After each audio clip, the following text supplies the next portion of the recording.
But G. Edward Griffin, I feel like I know you so well. This is, I believe, the first time that we've met in person, unless my memory fails me. It is great to have you sitting here in the flesh. Well, thank you. It's good to be here, Alex. We did meet once before. In fact, I was on your show when you had the old facility. That's right. You were in studio before. Yes. I don't know. I was having this deja vu moment. No, I just watched so much video. I get to where I can't tell anymore. Right. I apologize. We have met. Well, it's good to be here. Well met, my friend. Yes, indeed. And I really like your studio. I understand you're doing so well. And that it's so encouraging because while the earth seems to be falling apart, you're one of the bright hopes out there. Well, we're small, but we're a fly on the end of the New World Order's behind, but we're irritating them. It's more like a mosquito. Yeah, but we're injecting cyanide into their lies. Yes. Hey, would you like to bow down to Al Gore, Newsweek, the Earth's prophet, the thinking man's thinking man? Oh, how did they spell that? I would have spelled it differently. Oh, how would you spell it? With an S and a T. It's amazing how the media can mythalize things like that. I think Al Gore has lost his charm. I think he's lost a lot of the aura of being infallible. And, of course, he has a loyal following. You can't beat that. They'll follow him right over the edge of the earth if necessary. But I think most of the people were sort of in that gray middle zone where they weren't sure whether there was global warming or not. But since Al Gore was saying there was, they went with it. Now they know that this whole Climategate thing is blowing all of that apart. So I think progress is being made. That's the bottom line. Absolutely. G. Edward Griffin with us in studio. Lord Moncton coming up to pop in a little while with us. The Climategate and now the leaked Danish text, the actual treaty that the U.S. and others wanted to sign, doubles or right at doubles the amount of taxes on the third world, and it's meant to destroy their development. All these major newspapers like the Financial Post calling for, quote, Chinese-style global authority to enforce one-child policy. Isn't that, from your research, and give us your take on it, the heart of what this is really all about? I think it's very close to the heart. Yeah, it's not only the control of the population and reproductive rates, but it's the control of all aspects of human endeavor.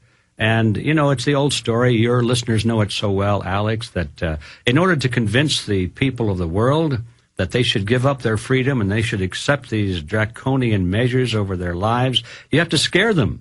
You have to convince them that there's something very terrible going to happen, either terrorism or crime or drugs or overpopulation or whatever it is, a destruction of the planet, so that people will be so grateful when these politicians come along and propose various types of legislation that's going to take away their freedom. But they say, don't worry about your freedom. We're going to save your life. We're going to save the planet. You know, it's the old game. It's been going on and on for almost 100 years.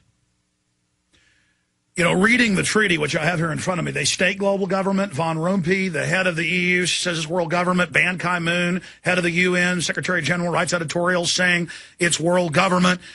They're announcing that the Copenhagen Global Treaty, a tax on all financial transactions, a 2% tax on the GDP off the top, taxes on all fuel. They admit this will devastate the third world and that they actually want to shut down their development, which will actually make them continue to have all these children. All the studies show once you're industrialized, you start having less children than you did before, and the replacement rate drops to 1.3 children instead of more than 2 children per group of adults. Well, I think the mistake is made when the public gives credence to the motives of what these people are doing. They're always saying they're going to control the birth rate in order to decrease the population explosion. And supposedly, you know, this is for the benefit of mankind. They're going to control us in this way or that way. And it's always for the benefit of mankind. It's for our own good, supposedly. But in reality, we shouldn't give them credence for that because that's never been their motive. Their motive is really just raw control over human beings. So I don't think it makes much sense to listen to what these people are saying. They're always distorting the truth. So what more can I say on that? This is sort of like preaching to the choir here. I think that your listeners certainly know that very well. But what can I say in addition to that we have to really think about the master plan behind all of this. And the master plan really has nothing to do with controlling the temperature or climate control or preventing overpopulation or none of that. That's just smokescreen. That's just propaganda to make us think that they're good guys and they're really looking out for us. Well, the neo-colonial system of the IMF and World Bank coming in that you talk about so much, loaning our tax money at loan sharking rates where Nigeria gets $1 billion loan, and today they've paid over $60 billion back on that $1 billion. The IMF and World Bank don't want to help the third world, and they've sold this, global taxes on all carbon to save the third world, and they've told the liberals it's to help the Africans and the Latin Americans, when in truth it will admittedly starve even more people. Of course, that's what I'm saying. That you can't listen to what these people are saying their motives are. They really want control. That's what it's all about. When will the American people wake up to the fact that these leaders, both national and international, have one thing in mind, and only one thing, and that's control over human beings. That's the bottom line, and all this other talk is nonsense.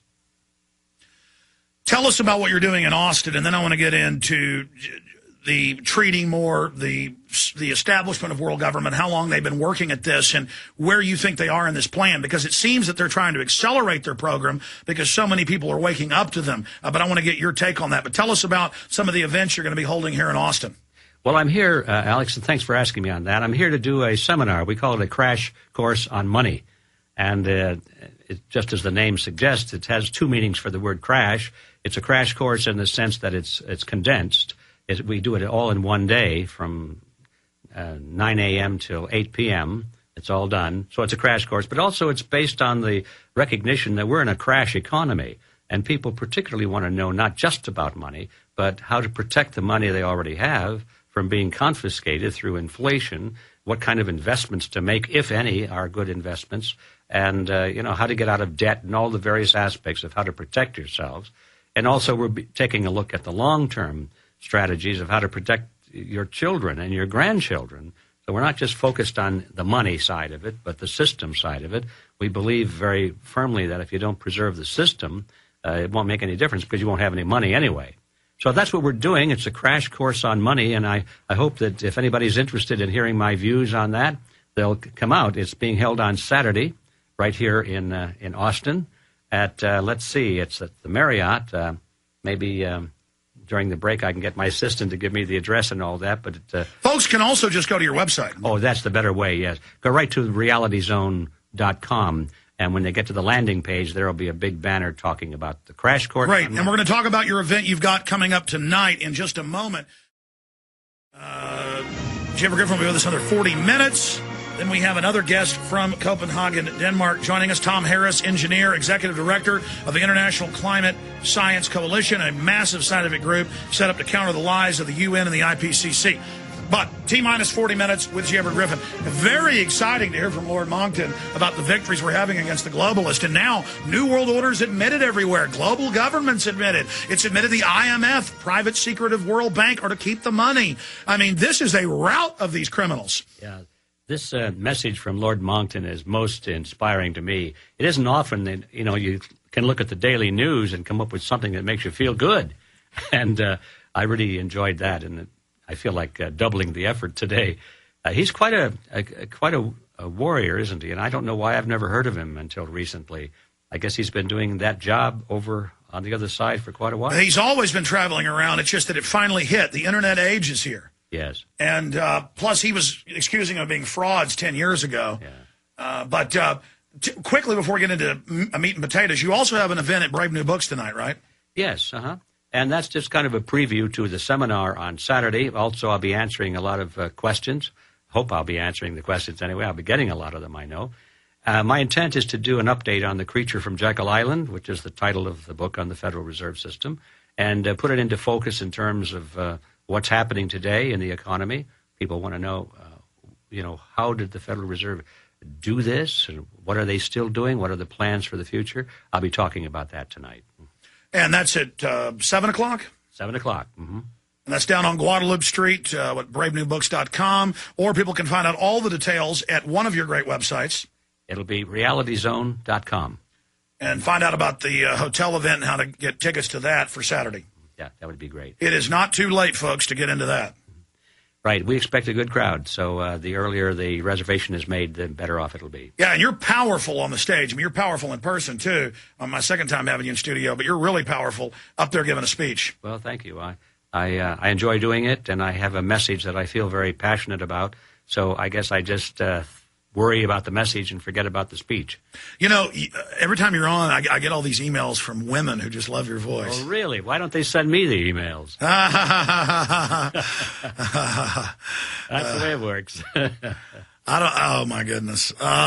But getting into banking, 311 co-sponsors. It's passed the House committee. It looks like it's going to pass the House. The Senate may block it, but that's putting off the inevitable. People have finally gone past the left and right, the two parties, to the real power structure, the bankers that you've been fighting for 40 years. Right. You're talking about the proposed bill to audit the Fed. Yes. I presume. Yeah. I'd like to comment on that. I support that, of course, but I have some misgivings, which I'll mention for a moment, and then come back to my support.